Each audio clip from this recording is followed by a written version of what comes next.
నమస్కారం sir. BJP Rajya Sabha సభ్యులు జీవీఎల్ నరసింహారావు గారు నేను ఒక ప్రెస్ మీట్ పెట్టారు. అంటే ఏపీలో వాళ్ళ ఇంటర్నల్ సర్వే ఎలా ఉంది, ఎవరు గెలుస్తారు అని చెప్పేసి ఒక ప్రెస్ మీట్ చెప్పడం చూస్తున్నాం.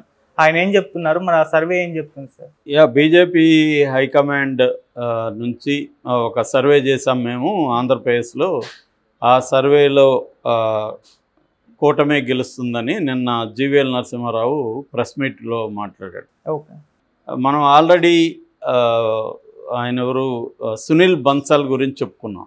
బీజేపీ నేషనల్ ఆర్గనైజింగ్ సెక్రటరీ ఆయన బీజేపీకి. రెండోది అమిత్ షాకి నమ్మకమైన అనుచరుడు. ఒకప్పుడు ఉత్తరప్రదేశ్లో ఎన్నికల్లో 2014లో ఆయన పనిచేశాడు అన్నమాట. సో ఆ విషయంలో తీసుకున్నప్పుడు అది ఒక రకంగా ఉంది, ఈయన నరసింహారావు చెప్పింది ఒక రకంగా ఉంది. నిన్న నరసింహారావు చెప్పింది ఏంటంటే కూటమి 110 నుంచి 110 సీట్లు వస్తాయి అసెంబ్లీలో కూటమికి.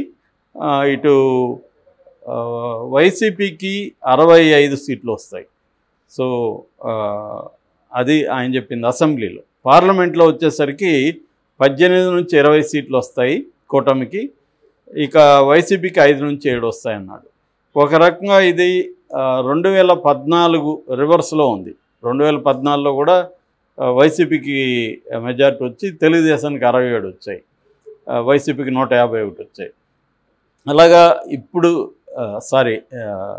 అది వచ్చి 2019లో 151, అక్కడ వైసీపీకి 67 వచ్చాయి, తెలుగుదేశానికి మిగతా సీట్లు వచ్చాయి.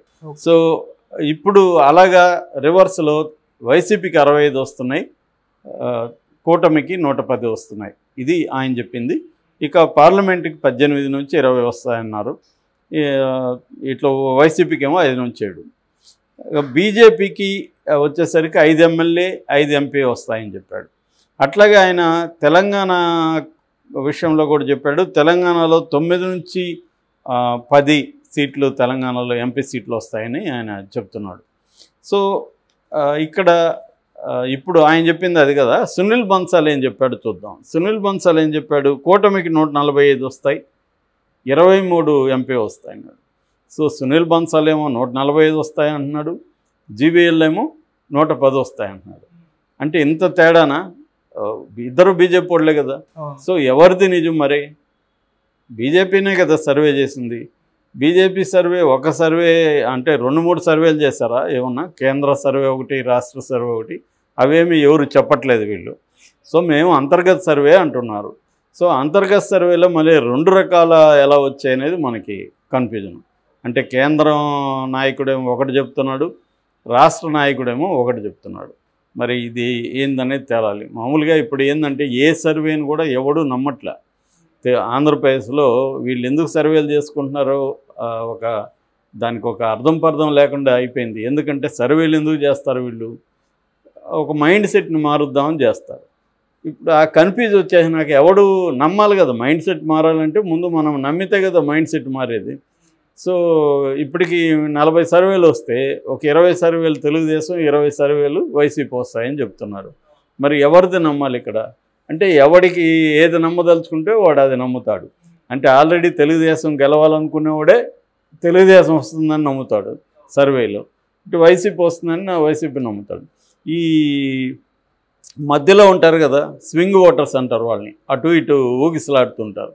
వాళ్ళని పట్టుకోవడానికే ఈ సర్వేలు. ఆల్రెడీ వైసీపీ వాళ్ళని మార్చలేరు, తెలుగుదేశం వాళ్ళని మార్చలేరు. ఈ స్వింగ్ ఓటర్లు మార్చడం కోసమే ఈ సర్వేలు పనిచేస్తాయి. కానీ ఈ స్వింగ్ ఓటర్లకి కన్ఫ్యూజ్గా ఉంది కదా.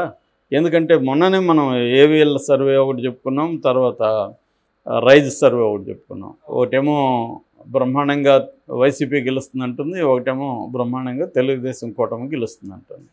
మరి ఈ రెండింటి సర్వేలు నా ముందు పెట్టినప్పుడు నేను ఏది నమ్మాలి? ఇది ప్రాబ్లం. అంటే కనీసం దగ్గరగా అన్నా ఉంటే 20 సర్వేల్లో మెజారిటీ 40 సర్వేలు వచ్చాయి, 40లో కనీసం ఒక 30 సర్వేలు ఒక పార్టీ వస్తుంది అనుకుంటే 30 సర్వేలు వస్తున్నాయని చెప్పొచ్చు. ఇక్కడ అదేమి లేదు, పోటాపోటీగా చేస్తున్నారు. సో అందువల్ల ఇప్పుడు జనాల్లో ఏమైపోయిందంటే ఇవన్నీ పెయిడ్ సర్వేలు కాబట్టి ఎవరు చేసినా కూడా అవి పెయిడ్ సర్వేలే. నేషనల్ పార్టీలు కూడా, నేషనల్ మీడియా కూడా ఇవాళ పెయిడ్ కాకుండా ఏమి లేవు, అన్నీ కూడా మీడియా అంతా పెయిడ్ మీడియానే ఉంది. ఎవరు డబ్బులు ఇచ్చినా నేషనల్ మీడియా, ఇంతకుముందు ఆ క్రెడిబిలిటీ ఉండేది కొంత మీడియాకే. సో ఇవాళ అది పోయింది. అట్లాగే సెపాలజిస్టులకు కూడా క్రెడిబిలిటీ ఉండేది, కానీ ఇవాళ అది కూడా పోయింది. క్రెడిబిలిటీ పోయినాక ఏముంటుంది, ఎవడు చెప్పినా ఎవడు నమ్మడు. సో అందువల్ల ప్రతి ఒక్కడు ఏంటంటే నేను గతంలో కరెక్ట్గా చెప్పానని చెప్పుకుంటుంటాడు. సో కానీ మరి ఇక్కడ ఇంత ఇది ఎందుకు వస్తుంది? దీనికి ఒక రీజన్ చెప్తున్నది ఏంటంటే గ్రౌండ్ లెవెల్లో చాలా టఫ్గా ఉంది కాబట్టి ఎవరు కూడా సరిగ్గా అంచనా వేయలేకపోతున్నారు. అంటే అసలు వీళ్ళు ఎవరిని చేస్తున్నారు? ఇప్పుడు అర్బన్ ఏరియాలో చేస్తే ఒక రకమైన రిజల్ట్ రావచ్చు, రూరల్లో చేస్తే ఒక రకమైన రిజల్ట్ రావచ్చు. సో ఎందుకంటే అర్బన్ ఏరియాలో వైసీపీ కొద్దిగా యాంటీగా ఉందని చెప్తున్నారు, రూరల్లో ఇదిగా ఉందని చెప్తున్నారు. తర్వాత ఇప్పుడు 2 మేనిఫెస్టోలు వచ్చినాక కూడా ఏమన్నా పరిస్థితి మారిందా అనేది కూడా చూడొచ్చు. ఎందుకంటే ఇప్పుడు ఇద్దరు కూడా మేనిఫెస్టోల్లో చెప్పారు. ఈ మేనిఫెస్టోల్లో మన జగన్ మేనిఫెస్టో పెద్ద తేడా ఏం లేదు, చంద్రబాబు ఏమో తీవ్రమైన తేడా కనిపిస్తుంది. అంటే జగన్ పథకాలనే ఆయన మరింత పెంచి విస్తృతపరిచి ఇస్తున్నాడు. సో మరి చంద్రబాబు ఎక్కువ ఇస్తున్నాడు కాబట్టి కూటమికి వేద్దామని ఈ స్వింగ్ ఓటర్లు అనుకుంటారా లేదా అనేది తెలియాలి. గతంలో వైసీపీకి వేసిన వాళ్ళు కూడా ఇప్పుడు స్వింగ్ ఓటర్ల దగ్గరికి వచ్చేసి ఉంటారు. ఎందుకంటే 151 సీట్లు అయితే వస్తాయని ఇప్పుడు వైసీపీ కూడా అనుకోవట్లేదు కదా. పేరుకేదో వాళ్ళు 175 నా మధ్య చెప్పారు, కానీ ఇవాళ చెప్పే పరిస్థితి లేదు. ఎందుకంటే ఒక టఫ్ సిచ్యువేషన్ ఉంది. సో ఇటువంటి టఫ్ సిచ్యువేషన్లో ఏ సర్వే కూడా పర్ఫెక్ట్గా చెప్పే పరిస్థితి లేదు. ఒకవేళ అది సర్వే నిజంగా చేసినా కూడా జనం నమ్మే పరిస్థితి లేదు. అలాగే అయిపోయింది. అదే నాయనప్పులు వచ్చేలాగా ఒక 4 సర్వేలు ఫేక్ అని తెలిసినాక నిజమైన సర్వే వస్తే కూడా మనకు అనుకూలంగా అనిపించినప్పుడు అది నమ్మశక్యంగా లేదు. అట్లాగే జీవీఎల్ది కూడా నమ్మశక్యంగా లేదు. ఎందుకు జీవీఎల్ది నమ్మశక్యంగా లేదంటే ఇటు మరి అదే పార్టీలో సునీల్ బన్సాల్ వేరే రకంగా ఎందుకు చెప్పాడు అనేది ప్రశ్న అనమాట. సునీల్ బన్సాల్ ఏమో 145 వస్తాయి అన్నట్టున్నాడు, ఈయనేమో 110 వస్తాను అంటే 33 తేడా ఎట్లా వచ్చింది అనేది ఇక్కడ ఉంది. సో మరి మోడీ ఏమనుకుంటున్నాడు అనేది మనకి ఈరోజు 8 గంటలకి TV9లో 5 మంది ఇంటర్వ్యూస్తో చేశారు. అది ఈరోజు 8 o'clock వస్తుంది.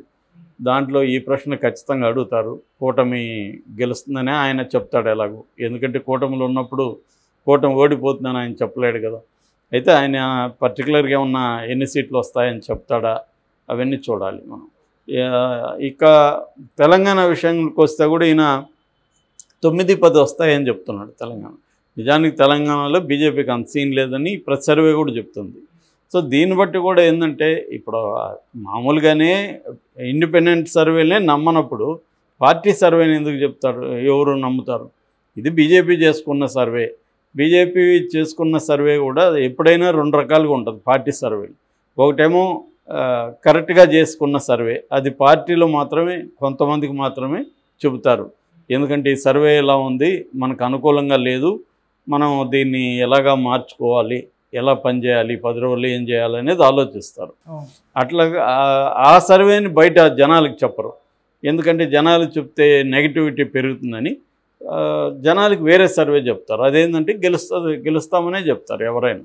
వాళ్ళకు ఒకవేళ గెలవమని వచ్చినా కూడా సర్వే చెప్పేటప్పటికి వచ్చేసరికి గెలుస్తామనే చెప్తారు. వైసీపీ వాళ్ళైనంతే, కూటమైనంతే. కాబట్టి బీజేపీ సర్వే అనేది కూటమికి కొంత బూస్టప్ ఇవ్వచ్చు, వాళ్ళు క్యాడర్కి ఇవ్వచ్చు, కానీ మామూలుగా ప్రజలకి అది బీజేపీ చెప్పింది లేరా అనే అనుకుంటారు. బీజేపీ ఇంకా అట్టగాకుండా ఎట్ట చెబుతుంది అనే అనుకుంటారు. సో ఇది ఎంతవరకు వర్కౌట్ అవుతుందని తెలియదు. ఏదేమైనా మొన్నటి వరకు జీవీఎల్ మీద ప్రో వైసీపీ అనే ముద్ర ఉండేది. దానివల్ల తెలుగుదేశం మీడియా అతన్ని చాలా తీవ్రంగా విమర్శించేది. ఇప్పుడేమో జీవీఎల్ఏ కూటమి గెలుస్తుంది అన్నాడు కాబట్టి తెలుగుదేశం దీన్ని బాగా హైలైట్ చేస్తుంది. మరి ఇది ఎంతవరకు కరెక్ట్ అనేది మనం ఎన్నికలైనా కానీ మనకు తెలియదు.